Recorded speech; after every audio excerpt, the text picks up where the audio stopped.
So I've got a good comment here, but I can't see it properly. Because of how large the comment is and the lighting, I can't see it properly. So bear with me as I read it out word for word. If you buy a house, it can either be one of the best or worst decisions you do, could cause you to live a miserable paycheck to paycheck life, or it could sort you out nicely in the long run. So the second part there where he said could sort you out nicely in the long run, that's the realest truth. Your life will always be better if you've got an appreciating asset long term. I'm just going to focus on the first part. They say could cause you to live a miserable paycheck to paycheck life. Let me tell you something right now. Most people are broke and most people live paycheck to paycheck. So if you're going to live paycheck to paycheck, you may as well do it so that you can fund an appreciating asset. Do you know what makes me laugh? So, you lot have probably heard me say in one or two of my videos, you may have heard me say and speak about taking out a personal loan to use as a deposit for a property.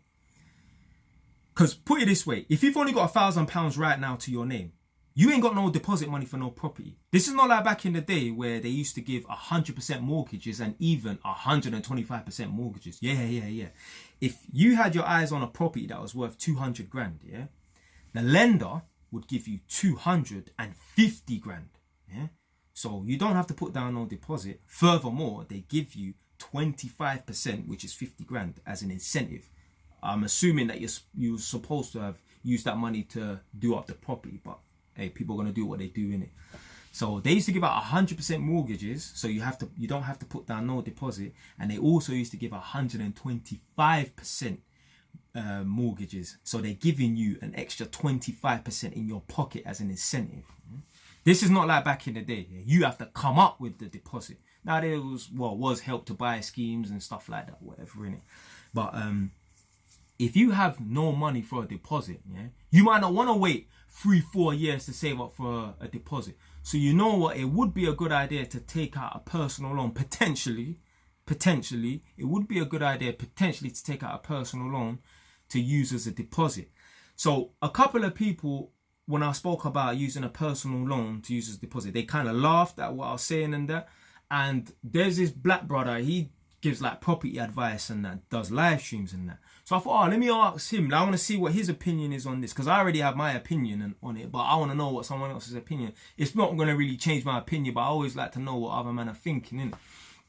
So anyway, I put a comment in the live chat, and he gave me the pros for it and the cons for it, and it was more leaning towards whether it was going to be a residential or buy-to-let property and that.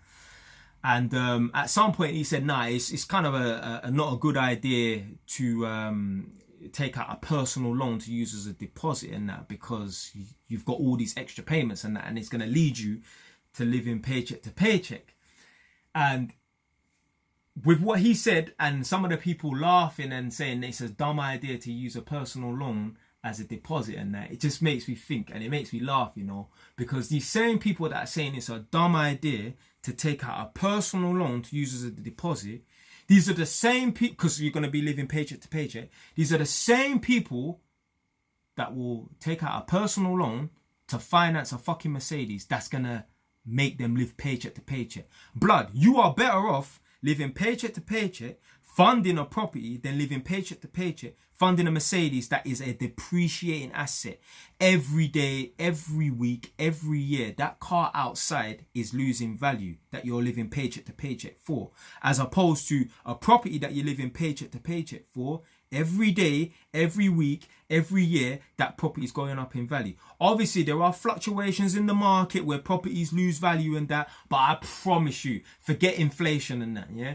Properties historically always go up in value. My grandma bought her property in Bushel Park for £12,000 in the late 70s and that. Blood, that property there is worth about 500 grand. Yeah? So, yeah, during the crash and, you know, in the 80s where everyone was broke, and apparently in the 80s house prices went down and that, but I know they definitely went down in the crash. It don't matter. Yeah, that property that she bought for 12 grand back in the late 70s and that is now worth 500 grand. Now, she don't own it no more, innit? But she did own a property there, innit? And obviously I know the address, and me and one was looking at how much it's worth now, about 6 months ago and that. So properties historically always go up in value. So even if you're living paycheck to paycheck, struggling to make ends meet for this property and blood, at the end of the day, in the long run, it's going to be worth it. It's never going to be worth it living paycheck to paycheck to pay for a fucking car that's depreciating in value. Like I said in one of my previous response videos, like an hour ago or whatever, that for the most part, cars are a liability, yeah. Whereas my car, a little piece of shit Honda Civic, that is actually an asset, because that car there brings me value. If I didn't have that car, I wouldn't be able to work. If I didn't have that car, I wouldn't be able to take materials to my flat without having to hire out a van. My car isn't just a car; it's part of van. Yeah, man's put all different type of stuff in there. Fucking, I've moved pretty much everything out of my mum's yard. Well, I moved all of my stuff, it's just clothes and that, obviously. Moved most of my stuff out of my mum's house in my car.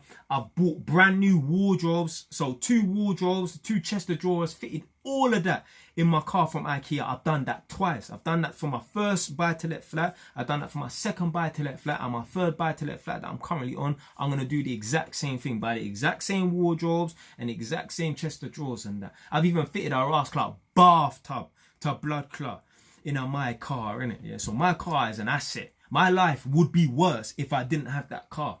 Because like I said, if I didn't have that car, I wouldn't be able to work. And if I can't work, I can't earn money. It's not like, not having a car just means that I wouldn't be able to get to work comfortably because I would have to ride the bus. No, I cannot do no jobs without having that vehicle and that. So some people will laugh and say, it's a dumb idea to live paycheck to paycheck in order to have a house and that. What would you rather do? Live paycheck to paycheck and rent a property off the council? Would you rather live paycheck to paycheck and fund a fucking Mercedes, blood? So yeah, if I'm going to live paycheck to paycheck and I'm going to be broke, then I'd rather have a fucking house at the end of the story. Yeah, at the end of that, yeah. So no one can argue with me, because at the end of the day, yeah, it's either, okay, you're going to be sitting on 10 grand or whatever, but then you're going to have no property. I'd rather live paycheck to paycheck, owning a property. Let me tell you something. If you get on the property ladder and that, and you walk down the path of properties, I was going to say propertyism.